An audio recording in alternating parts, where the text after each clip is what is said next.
Assalamualaikum warahmatullahi wabarakatuh dan bismillahirrahmanirrahim. Jadi kita menyambung lagi kelas elektronika industri atau juga bisa disebut otomatisasi industri. Minggu ini atau kita masuk ke minggu 12 ya. Jadi ini adalah topik untuk minggu ke-12. Ini topik minggu ke-12 yang kita akan masuk masih di bab 5 tentang robot industri. Jadi kita masih melanjutkan topik minggu yang ke-11. Objektif kelas untuk hari ini adalah untuk mengetahui yang pertama anatomi robot dan atribut terkait dan sistem kontrol robot ya. Baik, kita akan mulai dulu dengan menyambung kuliah tentang robot yang kita sambung dari minggu kemarin ya. Jadi ini kita masuk ke jenis sendi manipulator robot ya. Jadi robot yang sudah saya terangkan minggu yang lalu dia mempunyai gerak translasi atau menggunakan sambungan linear yang tipe L, sambungan ortogonal tipe O, terus kemudian gerakan berputar, sambungan rotasi atau tipe R, dan sambungan memutar tipe T dan sendi putar tipe V ya. Jadi jangan khawatir, nanti ada gambar yang akan menjelaskan jenis-jenis sendi manipulator ini. Nah, ini adalah gambar yang pertama, yang sendi gerak translasi yang berupa sambungan linear atau tipe L ya. Jadi ini seperti gambar di sebelah kanan ini ada input, terus dia dihubungkan dengan output, dihubungkan menggunakan sendi joint motion ini ya, joint motion ini yang bergerak secara translasi atau linear. Jadi ini namanya sambungan tipe L. Juga ada yang sambungan ortogonal atau tipe O ya. Jadi ini adalah input link, ya input linknya, terus outputnya di sini dan dihubungkan dengan sambungan atau joint motion yang berupa ini ya kanan kiri juga, tapi dia berbeda. Ini adalah sambungan ortogonal yang tipenya seperti ini ya. Ini adalah jenis sambungan ortogonal atau ini seperti sambungan T ya, ortogonal. Terus kemudian di gerak putar ya. Jadi ada tiga jenis sambungan rotasi atau tipe R. Nah, ini adalah berotasi, ya, bisa berotasi ini tipe R ini. Input link, output link, joint motionnya ini berotasi. Terus sambungan memutar atau bahasa Inggrisnya adalah twist. Nah, ini juga seperti rotasi, tapi dia memutar secara twisting ya. Ini jadi namanya tipe T. Nah, ini semuanya berbeda dengan yang di atas. Dia juga bersambungan memutar juga. Terus sendi putar atau revolve. Nah, ini yang di pojok ya. Jadi dia tipe V namanya, revolve atau tipe V.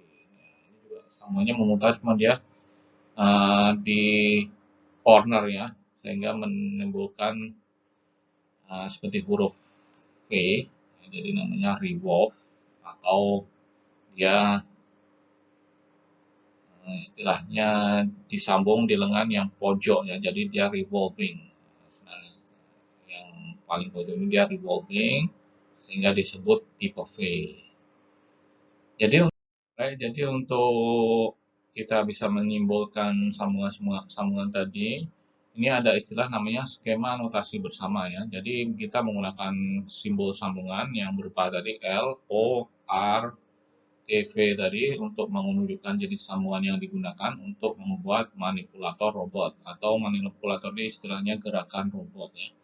Jadi menggunakan letter-letter ini atau huruf-huruf ini, L linear, O ortogonal, R rotasi, T adalah translasi, V adalah revolve tadi ya yang saya jelaskan sebelumnya ini.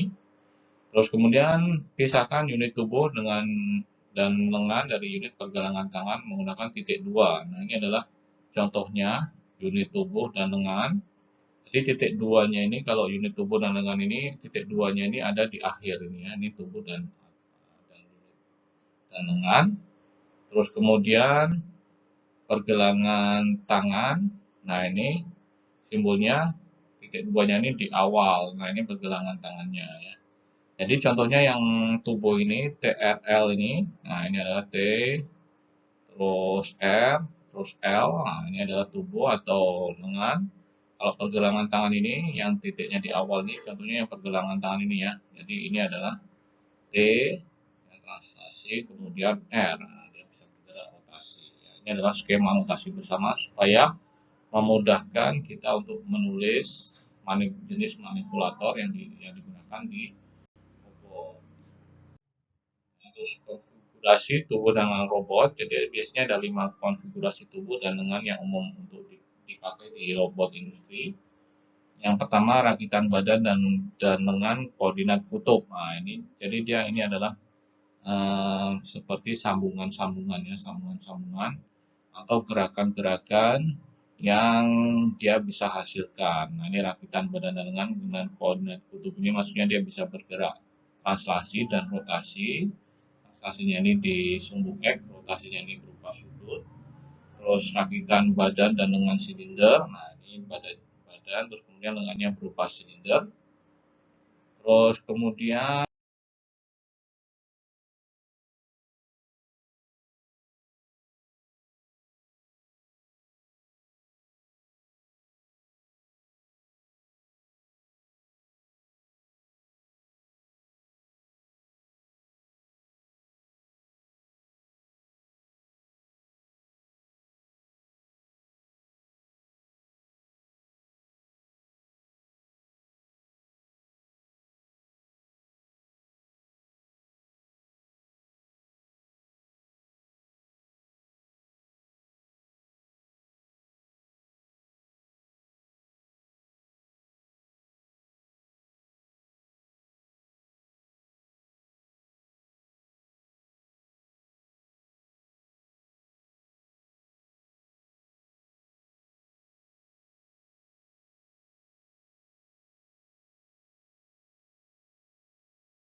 baik, untuk kita lanjutkan slide berikutnya, ini adalah koordinat kutub perakitan tubuh dan lengan. Nah, ini adalah salah satu contohnya. Nah, yang berupa notasinya adalah TRL, ya. T ini adalah twist, ya, twist atau memutar secara twisting. R ini adalah rotation, ya, berputar secara rotation. Terus kemudian L ini adalah gerak translasi. Ya. Jadi ini adalah contohnya uh, sebuah rakitan tubuh dan lengan yang terdiri dari adalah lengannya geser, L joint ini, terus kemudian tubuhnya dia bergerak vertikal dengan gerakan twist atau T joint, sumbu horizontal rotation, ya, atau berupa R joint. Terus kemudian berikutnya adalah rakitan badan silinder dan lengan, ya. Jadi ini contohnya notasinya berupa TLO. T-nya ini adalah twisting dengan badan silinder. Terus kemudian L-nya ini adalah gerakan linear. Nah, atas bawah ini yang berhubungan dengan badan dan lengan atau join antara badan dan lengan. Terus kemudian O ini adalah gerakan lengannya yang berupa ortogonal. Jadi ini adalah contoh rakitan badan silinder dan lengan yang bisa bergerak dengan konfigurasi TLO. Terus kemudian contohnya koordinat kartesius, rakitan tubuh dan lengan. Nah, ini yang saya sebut tadi ya. Dia pergerakannya ini berupa linear, ya, linear dari arah di sumbu X atau Y, ya, dan juga termasuk X dengan Z ya. Kalau robot ini jadi sumbunya X, Y, Z. Notasinya contohnya ada LOO ini ya. Jadi yang tubuhnya ini bisa bergerak translasi arah ya, yang L ini, terus O ini adalah ortogonal, translasi ortogonal, dan juga lengannya translasi ortogonal lagi ya. Jadi ini terdiri dari 3 sambungan, geser, 2 diantaranya adalah ortogonal. Nama lain termasuk robot bujur sangkar atau namanya robot XYZ. Nah, ini adalah contoh robot XYZ yang bisa bergerak dari bergerak dengan gerakan sumbu X, Y, terus kemudian Z. Terus robot lengan bersendi ya tadi ya. Jadi notasinya adalah TRR ya. Jadi ini adalah seperti konfigurasi umum lengan manusia. Dia bisa twisting, ya, terus kemudian lengannya ini bisa bergerak secara rotasi ya. Jadi dengan tubuhnya dia hubungannya dengan T, twisting itu dari kemudian secara twisting, terus dengan lengan dua lengan ini dia bergerak secara rotasi. Jadi rotasinya T, terus kemudian RR ya. Jadi ini adalah robot lengan bersendi.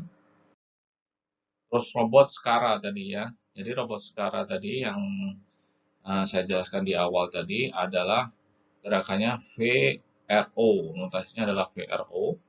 Skara adalah singkatan dari Selective Compliant Assembly Robot Arm. Jadi mirip dengan robot jointed arm, kecuali sumbu vertikal digunakan untuk sendi bahu.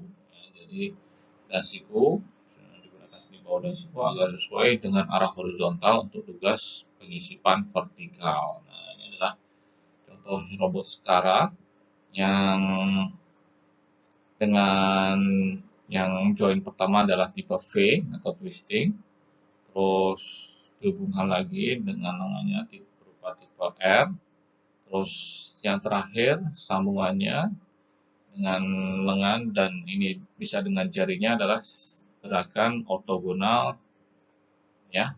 Jadi ini adalah O. Nah, sekarang ini adalah V, R, O. Ya, jadi ini adalah robot Skara. Baik, jadi untuk slide berikutnya ini adalah konfigurasi pergelangan tangan. Ya, jadi ini sudah masuk ke bagian efektor akhir ya, atau pergerakan akhir dari sebuah robot. Rakitan pergelangan tangan ini terpasang ke ujung lengan, jadi dia terpasang di paling ujung lengannya. Efeknya berupa efektor akhir atau pergerakan akhir terpasang perakitan pergelangan tangan. Fungsi perakitan pergelangan tangan ini adalah untuk mengarahkan efektor akhir. Jadi ini adalah pergerakan akhirnya. Sementara tubuh dan lengan menentukan posisi global efektor akhir. Ya. Jadi biasanya tubuh, lengan, terus kemudian pergelangan tangan. Ini sambungannya berupa ini ya. Cuman tubuh yang lengan itu adalah dia menentukan posisi global efektor. Kalau yang pergelangan tangan dia menentukan efektor akhir ya. Kemudian 2 atau 3 derajat kebebasan ya. Jadi konfigurasi pergelangan tangan ini mempunyai pergerakan 2 atau 3 derajat kebebasan ya, yang berupa putaran sumbu X atau bahasa Inggrisnya ini adalah roll, putaran sumbu Y ya, yang bahasa Inggrisnya ini adalah pitch, terus putaran sumbu Z bahasa Inggrisnya ini adalah yaw ya. Jadi ini adalah biasanya ada 2 atau 3 derajat kebebasan pergelangan tangan ya. Putaran sumbu X, Y, dan Z. Nah, ini adalah contohnya konfigurasi pergelangan tangan ini. Dia biasanya rakitan pergelangan tangan ini tipikal memiliki 2 atau 3 derajat kebebasan ditunjukkan dengan pergelangan tangan 3 ini contohnya ditunjukkan dengan pergelangan tangan 3 derajat kebebasan ini. Jadi notasinya juga contohnya adalah RRT ya. Jadi ini adalah rotation terus twist. Nah, rotation twist. Jadi ini contoh konfigurasi pergelangan tangan ya. Tadi yang seperti saya jelaskan, ini pitch ini rotasi arah Y, roll ini adalah rotasi di sumbu X, dan yaw ini adalah rotasi di sumbu Z ya. Jadi ini adalah contoh konfigurasi pergelangan tangan. Terus kita masuk ke sistem penggerak bersama ya. Jadi untuk menggerakkan sendi, terus kemudian tubuh, lengan, pergelangan tangan, semuanya tadi biasanya akan digerakkan oleh namanya sistem penggerak bersama ya. Jadi maksudnya tubuh, lengan, dan pergelangan tangan tadi bergerak bersama-sama dengan drive sistemnya atau sumber utama gerakannya yang pertama dengan listrik. Nah, dengan listrik ini biasanya menggunakan motor listrik untuk menggerakkan sambungan individu dan sistem penggerak pilihan di robot masa kini. Ya. Jadi ini adalah biasanya motor listrik ini sudah sering digunakan di robot yang sekarang sering banyak dipakai di industri ya. Jadi mereka rata-rata menggunakan motor listrik ini untuk menggerakkan robotnya ya. Terus kemudian ada juga sistem penggerak dengan menggunakan hidrolik, cairan atau fluida bertekanan ya. Ini menggunakan piston hidrolik dan aktuator baling-baling putar. Nah, ini terkenal karena daya dan kapasitas angkatnya yang tinggi ya. Biasanya jadi hidrolik ini biasa digunakan untuk robot yang memerlukan kekuatan yang tinggi seperti mengangkat barang yang berat ya. Nah, ini biasanya menggunakan sistem sistem hidrolik ya, yang menggunakan fluida bertekanan. Ya. Terus kemudian sistem penggerak bersama pneumatik atau gas atau udara yang bertekanan ya. Jadi pneumatik ini menggunakan gas atau udara yang bertekanan. Ya, ini biasanya terbatas pada robot yang kecil dan aplikasi transfer material yang sederhana ya. Jadi ini adalah biasanya untuk robot-robot lengan kecil ya, karena dia kekuatannya agak rendah ya ini ya. Ya, dia berbeda dengan yang menggunakan hidrolik tadi. Dia kekuatan ini rendah, jadi dia biasanya hanya untuk dipakai untuk jenis robot-robot yang kecil atau untuk memindahkan material secara sederhana ya. Jadi ini adalah contoh sistem penggerak yang menggunakan pneumatik atau gas atau udara yang bertekanan. Jadi untuk minggu ke-12 ini kita sampai di sini, pastikan semuanya untuk menyimak video tadi ya. Dan insya Allah kita sambung lagi dengan kuliah minggu ke-13. Terima kasih atas atensinya. Wassalamualaikum warahmatullahi wabarakatuh.